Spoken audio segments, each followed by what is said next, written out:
প্রথমবার রসমালাই বানিয়েছি, রসমালাই কেক বানাবো সেই জন্য, অথচ কেক বানানোর আগেই রসমালাই অর্ধেকেরও বেশি শেষ হয়ে গেছে। আসসালামু আলাইকুম, সবাই কেমন আছেন? আশা করছি ভালো আছেন। আমরা আলহামদুলিল্লাহ ভালো আছি। আজকে আমি রসমালাই বানাচ্ছি, তো কীভাবে বানিয়েছি সেটা আপনাদের সাথে শেয়ার করছি। তো একটা বোল নিয়েছি, বোলের মধ্যে আমি দিয়েছি 1 কাপ গুঁড়া দুধ, আর দিচ্ছি বেকিং পাউডার হাফ চা চামচ। আর এখানে ঘি বা বাটার দিলেই হবে, তো আমার বাসায় ঘি ছিল না, আর বাটারও ছিল খুবই সামান্য, হাফ টেবিল চামচের মতো হবে, তো সেটাই আমি দিয়ে দিচ্ছি যতটুকুই ছিল। তো দিয়ে আমি গুঁড়ো দুধের সাথে ভালোভাবে মিশিয়ে নিচ্ছি। তো মিশানোটা ভালোভাবে মিশাতে হবে, না হয় রসমালাইটা ভালো হবে না। আর এমনিতেও গুঁড়া দুধ দিয়ে রসমালাই বানালে কিন্তু ভালো হয়, মানে যারা রসমালাই বানাতে না পারে তাদেরও সুন্দর হয়, ভালো হয়। তো আমি কিন্তু এর আগে রসমালাই বানাইনি, এই ফার্স্ট টাইম বানিয়েছি।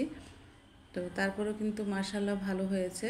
তো এখানে আমি একটা ডিম ফেটিয়ে নিয়েছি, তো পুরো একটা ডিম দিয়ে দিচ্ছি। 1 কাপ গুঁড়ো দুধের জন্য একটা ডিমই যথেষ্ট।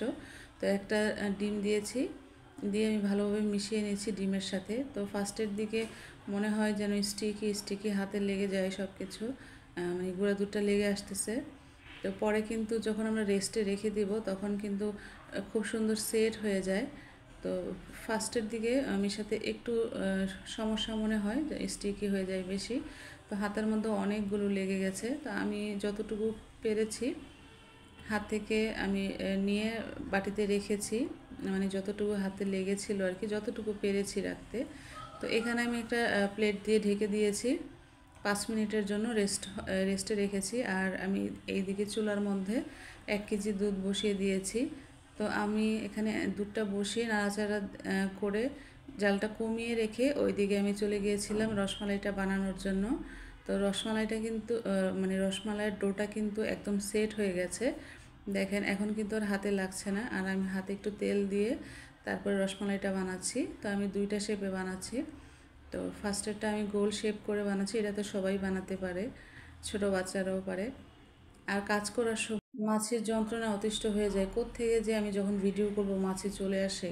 মানে কেক বানানোর সময়ও মাঝে মধ্যে এরকম করে, যে কোনো কাজের সময় আমি ভিডিও যখন করব এই মাছি এইভাবেই চলে আসে বিরক্ত করার জন্য।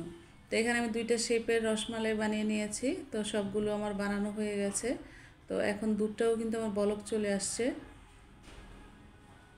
দুধটা বলক চলে আসছে। আমি আরও কিছুক্ষণ 5-10 মিনিট আমি মানে জাল করে নিয়েছি, অতটা শুকাইনি, মানে বেশি শুকাইনি, 5-10 মিনিট জাল করেছি বলক আসার পরে। তো এখন আমি চিনি দিয়ে দিচ্ছি। এখানে আমি চিনি দিয়েছি 1/3 কাপ। তো চিনিটা আমার একটু কম হয়েছিল, চেয়েছিলাম মিষ্টিটা যেন কম হয়, বাট দুধটা যদি আরেকটু শুকায় ফেলতাম তাহলে হয়তো বা মিষ্টিটা আরেকটু বেশি লাগতো। তারপরেও মিষ্টিটা আমাদের কাছে পারফেক্ট লেগেছে। তো দুধটা একটু শুকিয়ে নিলেই মিষ্টিটা একদম পারফেক্ট হয়ে যেত আর কি। তো অল্প মিষ্টিটাই আমার কাছে ভালো লেগেছে। তো এখন আমি রসমালাইগুলো দিয়ে দিয়েছি দুধের মধ্যে। তো দেওয়ার পর আমার আঁচটা কিন্তু মিডিয়ামই আছে। তো বলক এসে একদম উপরে উঠে ফেনা হয়ে যাচ্ছিলো, তো আমি ঢাকনাটা উঠিয়ে একটু দিয়েছিলাম যেন ফেনাটা একটু নিচে চলে যায়।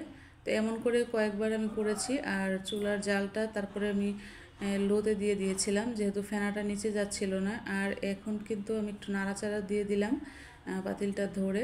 তো আমি 10 মিনিট জাল করেছি। 10 মিনিট জাল করার পরে দেখেন কত সুন্দর ফুলেছে। রসমালাইগুলো ছোটো ছোটো করে দিয়েছিলাম, তো ফুলে কিন্তু ডাবল হয়ে গেছে। তো হয়ে গেছে, আমি টেবিলে এনে রেখে দিলাম। তো ঢাকনা দিয়ে আমি 1 ঘন্টার জন্য এখানে রেখে দিয়েছি। তো 1 ঘন্টা পর এই তো আপনাদের সার্ভ করে দেখাচ্ছি কেমন হয়েছে, কত সুন্দর হয়েছে। তো কেমন হয়েছে অবশ্যই কমেন্ট করে জানাবেন। ভিডিওটি এই পর্যন্তই। আসসালামু আলাইকুম, আল্লাহ হাফেজ।